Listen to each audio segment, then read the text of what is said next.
Bon, moi, il y a quelque chose que je ne comprends pas. C'est-à-dire ma mère ou bien mon père qui m'ont élevé depuis que je suis petite. C'est-à-dire qu'ils avaient l'emprise sur moi. Ils ne m'ont rien fait. Depuis que je suis ado, où ils avaient l'emprise sur moi, ils ne m'ont rien fait. Maintenant que je suis grande là, je suis mariée, jusqu'à j'ai des enfants, il y a un pseudo-pasteur de je ne sais pas quelle église qui va venir me dire que ma maman ou mon papa est sorcier. Et puis moi, je vais croire. C'est-à-dire que même si ça peut être, il y a un brin de vérité, je vais me lever et puis je coupe avec ma famille, avec mon papa, avec ma maman. C'est-à-dire je ne les vois plus, je coupe parce que j'ai peur d'eux, parce qu'on dit que tous les malheurs qui m'arrivent là, ça vient d'eux. C'est-à-dire que je ne peux pas réfléchir un peu dans ma petite tête là et puis me dire, bon, mon papa ou ma maman est sorcier ou ma sorcière, qu'est-ce que je peux faire pour eux? Est-ce que je ne peux pas prier pour eux? Est-ce que je ne peux pas faire pour qu'ils puissent vraiment essayer de les convertir, essayer de les aimer encore plus? Parce que l'amour là, c'est parce que tu vas commencer à les détester qu'ils vont être mieux. Ou bien qu'ils vont pas...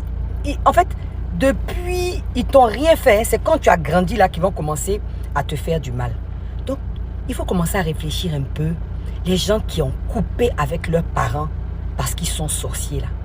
Pardonnez, réfléchissez un peu et un peu de sagesse. Un peu de sagesse, pardonnez. Surveillez vos enfants, surtout lorsqu'ils quittent le pays pour aller étudier à l'extérieur. Vous qui êtes parents, vous avez envoyé vos enfants étudier au Canada, en France, dans un pays quelconque, surveillez vos enfants. Parce que la plupart des pasteurs, la plupart des faux prophètes utilisent vos enfants, utilisent leurs dons et ça aide le pasteur à s'enrichir. C'est vos enfants qui souffrent. Cette histoire m'a beaucoup touché et j'ai décidé de vous faire écouter ça.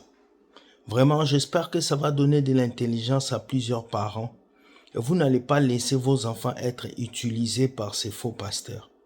Écoutez cette sœur qui va parler de cette histoire. Écoutez-la. Il faut qu'on sauve des vies parce que trop de faux pasteurs dehors. Je vous raconte comment la fille de ma voisine a failli perdre sa vie à Douala à cause d'un pasteur. Ouvrez bien vos oreilles, que ça envoyez la vidéo, si partagez ça à vos enfants, qui ne soient pas des ignorants. Partagez dans vos groupes de famille parce que il faut qu'on sauve des vies. Parce que c'est finalement les pasteurs qui sont censés être des hommes de Dieu utilisent les enfants de Dieu contre leur propre famille. Je vous raconte. Mon voisin à côté de ma maison, sa première fille, elle part à l'université, elle finit l'université, il a payé les études de sa fille depuis qu'elle est née, il a souffert sur sa fille. Elle arrive à Douala, elle commence à travailler. Entre elle tombe chez un pasteur. Son père constate que ma fille a fait une semaine sans m'appeler. Il dit, mais ma fille n'a jamais fait une semaine sans m'appeler. Il rappelle sa fille. Tu es impur. Mon pasteur m'a dit que vous êtes une famille impure. Je dois sortir de là. Il dit, hey, ça a commencé quand? La mère appelle. Comment tu parles à ton père comme ça? Comment tu dis que ton père est impur? Toi aussi tu es impur. Je ne veux plus de contact avec vous. Supprimez mon numéro de votre téléphone et tout. Mon pasteur a dit que la mère inquiète, le père inquiète. Il disait que hey, on peut rester comme ça ici à Bafoussam. Notre fille là-bas doit aller dans les choses qu'on ne connaît pas. C'est que quoi notre fille est entrée dans quelle église jusqu'à ce que elle ne veut plus parler à personne. Le père prend le transport avec sa femme à Douala. La fille les voit à distance, elle ferme la porte. Elle dit que je ne suis pas là. Sa mère dit que j'étais vue, ouvre-moi la porte ici là. Il a fallu que sa mère bataille, elle n'ouvre pas la porte. C'est les voisins qui sont sortis toquer que hey, comment tes parents quittent de Bafoussam, ils viennent à Douala et puis toi tu ne veux pas ouvrir la porte. C'est comme ça quand autant maintenant la fille ouvre la porte, elle voit les parents devant la porte. Elle dit vous êtes des impurs. Nanani, mon pasteur dit que vous êtes des impurs. Je ne veux plus de contact avec vous. La mère lance le coup d'œil dans la chambre, dans la maison de sa fille. Elle ne voit, il n'y a ni canapé, ni télé, ni chaise, ni table, ni assiette, ni cuillère, rien. Pas de bouteille de gaz, rien. La maison, le studio était vide, il n'y avait rien dedans. Il y avait un petit tapis sur lequel sa fille dormait, elle n'avait plus d'habits et rien du tout.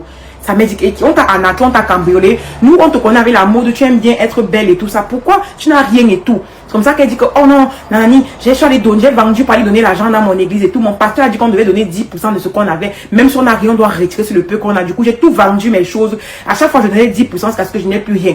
La mère dit que, ça c'est quoi? Elle commence à se questionner sur l'église. La mère, c'est comme ça que la mère prend l'adresse du pasteur. Elle a dit à l'église du pasteur que si tu ne veux pas que ton église là finisse aujourd'hui, là, libère ma fille de tes bêtises là. C'est comme ça que le pasteur dit que le feu. Finalement, elle est restée avec sa fille à Douala. Elle reste comme ça qu'elle a mis la pression, mettre la pression sur le pasteur, parce que le pasteur a dit à la fille là que ok, tu peux contacter ta famille. En tout temps, maintenant, puisqu'elle était sereine, elle rentre en Douala à Bafoussam, se disant que la situation s'est améliorée, ça a changé, c'était tout pareil. Elle dit que yeah, je vais perdre ma fille dans les histoires d'église là et tout et tout. C'est comme ça qu'elle est restée une semaine sans avoir des nouvelles de sa fille. C'est les voisins maintenant qui sonnent son numéro pour sa fille aux urgences. Elle dit quoi? Elle prend le transport avec son mari. Elle part doit trouver sa fille aux urgences que sa fille ne mangeait plus, elle ne buvait plus, qu'elle faisait le jeûne. Et sa fille n'avait plus d'argent, n'avait plus rien, elle ne sortait plus de la maison parce qu'il fallait que le pasteur... C'est comme ça qu'on commence à faire les recherches sur le pasteur, on dépose les plaintes, les familles déposent les plaintes. C'est parce que le pasteur a fait un fort à Douala un temps.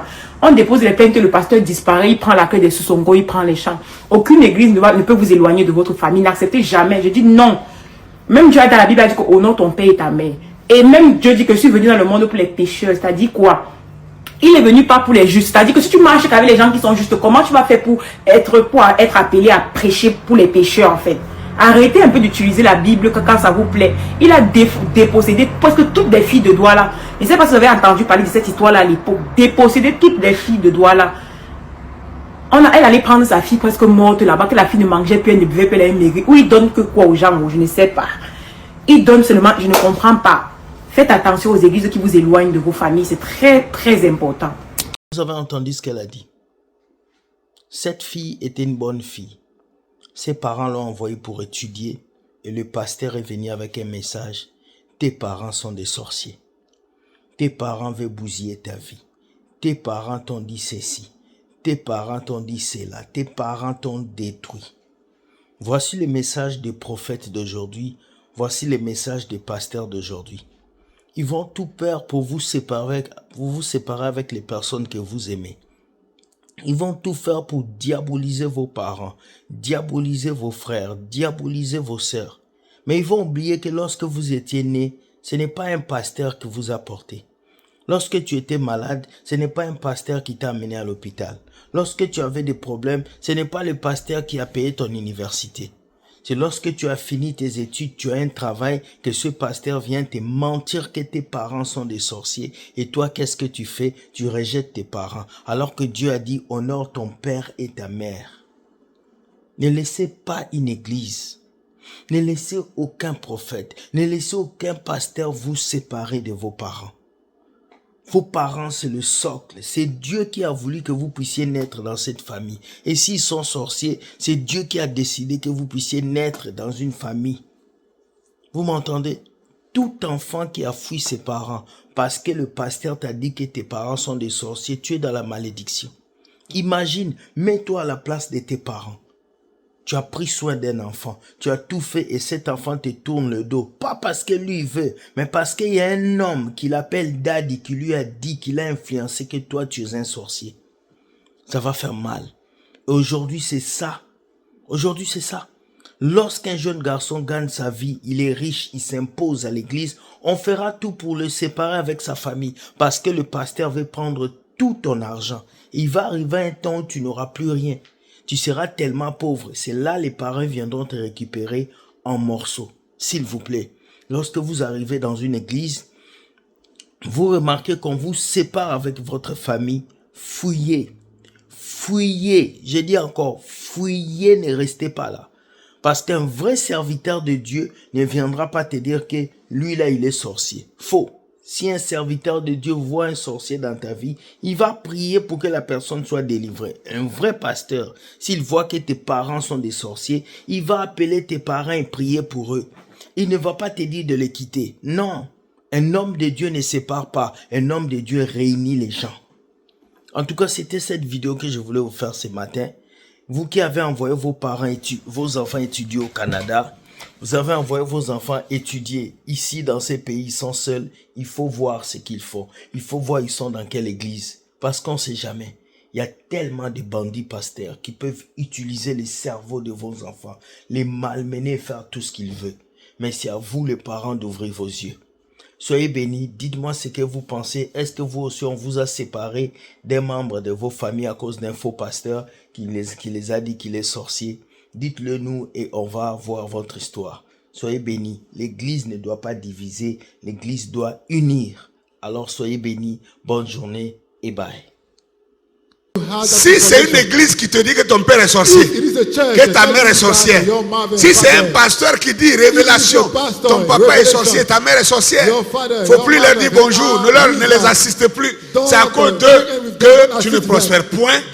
Moi je te dis, il faut te méfier de telles révélations. C'est des révélations divisionnistes, sataniques. Beaucoup de religions ont détruit des familles comme ça. Souvent en mentant. Le pasteur voit que tu as un peu de moyens, tu es venu dans son église. Il veut t'attacher, il veut t'accrocher à son ministère. Alors il invente une révélation qui n'est même pas vraie. Non, soit ta mère est sorcière, ton père est sorcier. Tu dis, hey, mais je vais faire comment? Il dit, non, faut pas paniquer. Moi, je vais gérer ça. Faut venir, je vais prier pour toi. Je vais te délivrer. Et puis maintenant, il prend ça pour te manipuler. Et c'est ça le cas dans beaucoup d'églises. Ils ont détruit, ils ont déchiré des familles comme ça. Tout ça, le résultat c'est quoi?